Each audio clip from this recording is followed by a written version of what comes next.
പ്രണയമെന്ന പദമില്ല കവിതകളിൽ.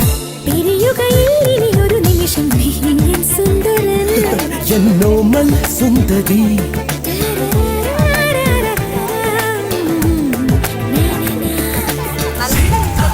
നല്ല നമ്മുടെ